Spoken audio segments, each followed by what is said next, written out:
Greetings all. So today we're talking about the difference between wealth mindset and poverty mindset. Abundance mindset versus poverty.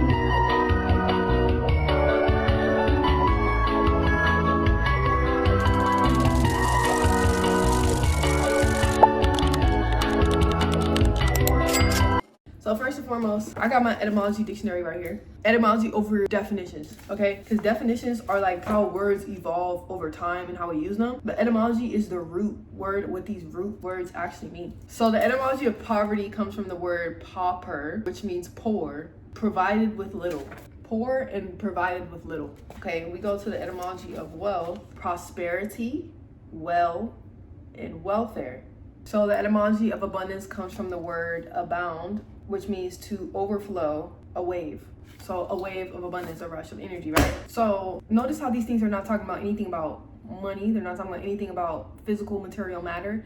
Both of these are states of being and states of action. Abundance, overflow, okay? That can be an overflow of anything, overflow of resources, an overflow of happiness, an overflow of internal gratitude, anything. And wealth being well-being, like welfare, prosperity, how you feel within yourself. You're prospering. So the difference in wealth mindset versus poverty mindset, and I need you guys to understand, I know nuance exists. Obviously, this is not a tool for someone who's extremely impoverished to take offense to what I'm saying, because sometimes the poverty that's been placed upon our bloodline is, in a way, it's a curse, right? It's detrimental spirit that's been casted upon a lot of us, especially melanated people, that, you know, it's going to take a lot more than just mindset rewiring, okay? So don't come in my comments like, well, say that to me and I don't got no food in my fridge. Like, come on, let's be grown.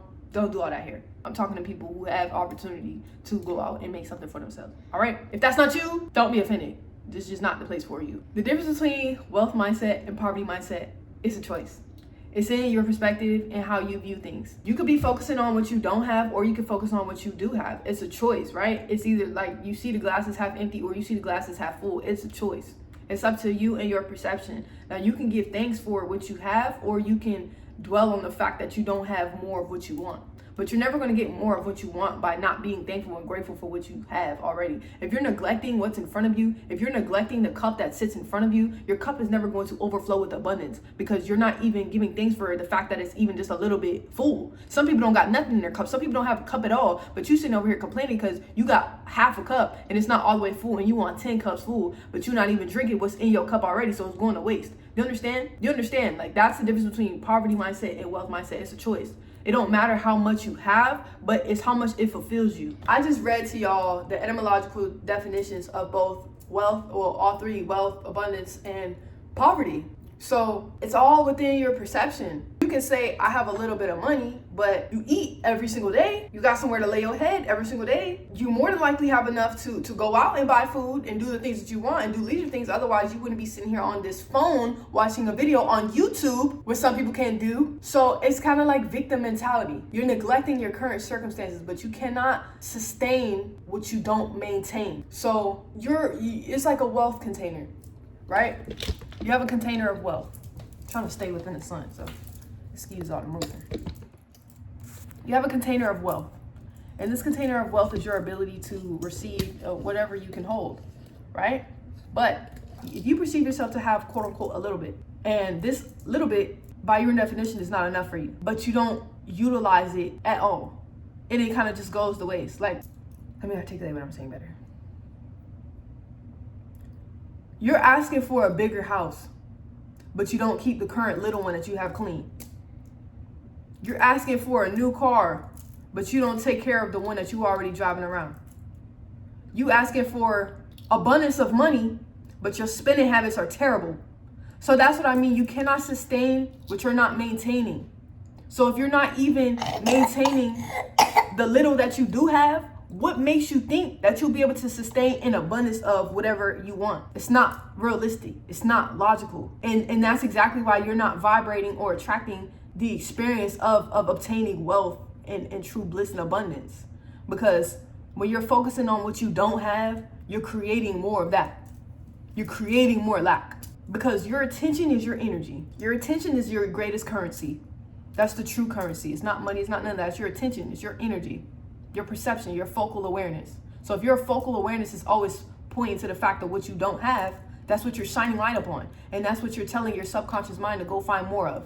That's what you're affirming in your reality to be true, that I don't have a lot, that I need more. So guess what your reality is going to do? It's going to keep reflecting to you that you need more and that you don't have a lot. But if you give gratitude and give thanks for what you have and let it be enough for you, you don't need more, because that's true wealth and abundance, not needing more. It's not having a whole lot to where you filthy rich and all. That's not what that truly means. It means that you have enough, you are fulfilled, and you don't need more. You're good.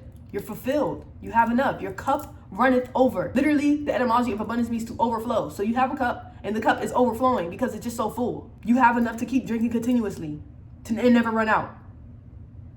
You don't need more. You have enough. So you can embody that mindset with what you have, the little that you have. Okay, we know that you might be calling in more, but still hold the vibration that it's enough for you in this moment. And that is what will bring the more in. That's what will bring more of whatever you're calling in to you. You have to take care of what you have. You have to appreciate what you have. You have to give thanks and give gratitude for what you have and let it be enough for you. Let it serve you. Make the most out of your situation. Make the most out of your situation. Don't let it cripple you. Don't make a victim out of yourself. Don't let that be an excuse as to why you cannot do the things you want to do or why you cannot feel the way you want to feel. Because these are all internal. The true wealth is inside. True abundance is inside. True prosperity is inside. True good fortune is inside. So if you're depending on external sources to validate that, you'll never find it. You can have $1 million in your bank account, and if you are poor internally, you're poor in spirit, you'll never be rich. Because the etymology of rich means power, to be powerful. That's why it's important to study words.